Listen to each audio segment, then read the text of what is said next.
Kuwait airport पर, ये जो खबर है कुवैत एयरपोर्ट पर अटैक की खबर है। और ये हल्के नुकसान की भी खबर आ रही है।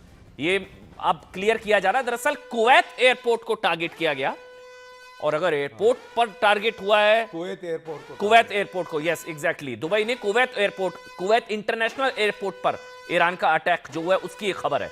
और हल्के नुकसान की भी खबर है और तस्वीरें भी हैं कुछ, यानी कि, और ये है तो ये बहुत मेजर है, ये बहुत मेजर हो गई। तो सिविलियंस और कुवैत के अंदर बिल्कुल उनके बेसेस हैं, अमेरिकन बेसेस हैं, नज़दीक भी है, रेंज के अंदर भी हैं। और जैसा मैं हमेशा सवेरे दोपहर से ये बोल रहा हूँ जब से ये हमले शुरू हुए हैं कि जो उसके पास में कामाकाजी ड्रोन्स हैं ईरान के पास, वो बहुत सक्षम है। रशिया उन्हीं का इस्तेमाल करता है यूक्रेन के अंदर, और वेस्टर्न एयर डिफेंसेस उनको नहीं रोक पाते हैं। तो ये बहुत इम्पॉर्टेंट है। और इसी वजह से ये पूरे मिडिल ईस्ट के अंदर एक दहशत का माहौल है कि ईरान कुछ ना कुछ नुकसान ज़रूर पहुंचा सकता है। और वो हम देख रहे हैं कि कुवैत इंटरनेशनल एयरपोर्ट को भी निशाना बनाया गया। आपने जैसे दिखाया कि फेयरवे होटल दुबई के अंदर, उसको निशाना बनाया गया। तो ये जो इलाके हैं इनको निशाना बनाया जा रहा है। इजराइल के ऊपर हमला हुआ है, रियाद के ऊपर हमला हुआ है, जॉर्डन के ऊपर हमला हुआ है। तो ये सारी चीज़ें जो हैं ये पूरे मिडिल ईस्ट को एक बहुत बड़े बहरान की ओर धकेलती नज़र आ रही हैं। लेकिन एट द सेम टाइम इस चीज़ को मैं फिर अंडरलाइन करूँगा कि अभी लीडरशिप क्लैरिटी नहीं है ईरान के अंदर। और ये किस वजह से ये इस तरीके के सुसाइडल मिशंस ईरान कर रहा है ये समझ में नहीं आ रहा। इसका क्या स्ट्रेटेजिक बेनिफिट ईरान को मिलने वाला है, अब ईरान की रिजीम को मिलने वाला है, ये भी कोई क्लियर नहीं हो रहा। समझ नहीं आ रहा कि ये ऐसा क्यों कर रहा है। तो इसीलिए जो ये पूरी घटनाएं हो रही हैं ये बहुत ही दिलचस्प होती जा रही हैं।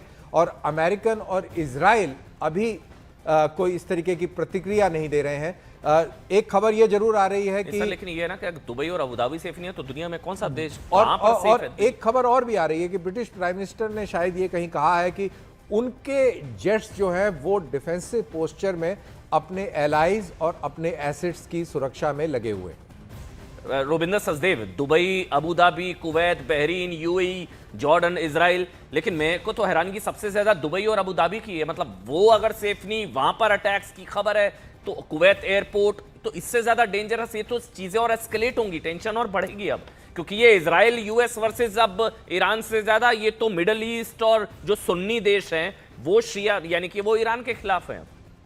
अमन जी, मैं इसको ऐसे रखता हूं, मानिए आपका 100 बॉम्ब है, इजराइल और अमेरिका आप पे अटैक कर रहे हैं, आपके 100 बॉम्ब जो मिसाइल है वो इजराइल में पहुंच सकते हैं, 100 के 100 मार दो, उन 100 में से 95 डिस्ट्रक्ट हो जाएंगे, 4-5 गिरेंगे, टेल अवीव की 3-4 बिल्डिंग्स खत्म हो जाएंगी। ठीक है, अगर आप मिलिट्री जनरल हैं, एक ऑप्शन आपके पास वो है। दूसरी ऑप्शन आपके पास है कि आपका 100 बॉम्ब है, दुबई, कतर, कुवैत, साउथ,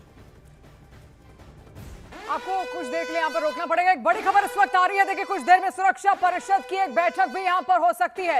लगातार जिस तरीके के हालात बने हुए, सुरक्षा एक बहुत बड़ा मुद्दा बन चुका है और यूएनएससी की बैठक यहाँ पर होगी कुछ ही देर में। यूएनएससी सुरक्षा परिषद की बैठक यहाँ पर हो सकती है। यूनाइटेड नेशंस के तमाम देश आपस में बातचीत कर सकते हैं। और जिस तरीके से अब युद्ध मुहाने पर पहुंच चुका है, कैसे मोड़ पर आ चुका है जहां पर और देश भी इसके बाद इन्वॉल्व हो सकते हैं, उसको लेकर अब कई सारे कयास यहाँ पर देखे लगाए जा रहे हैं। और लगातार हम ये सुबह से पूरी अपडेट आप तक यहां पहुंचा रहे हैं किस तरीके से इजराइल और अमेरिका पहले ईरान पर हमला करते हैं और उस तरीके के जवाब की उम्मीद देखिए ईरान से पहले की नहीं जाती, लेकिन जब ईरान अपना जवाब यहां पर देता है उसके बाद हर कोई यहां पर सन्ने है। और अब तमाम जो देश है, जो गल्फ कंट्रीज है, जो वेस्टर्न कंट्रीज है, जो नेटो देश है, वो इसी बात की आशंका यहां पर लगा रहे हैं कि आगे क्या होगा, क्या और देश इसमें आगे यहां पर आ सकते हैं। और अगर वो आगे आते हैं तो देखिए बहुत बड़ा नुकसान यहां पर हो सकता है। और ईरान जिस तरीके का गुस्से में इस वक्त है, जो नाराजगी उसकी है, वो लगातार और देशों को भी अपनी चपेट में ले सकती है। और देखिए ईरान यहां पर छोड़ेगा तो बिल्कुल नहीं। आपने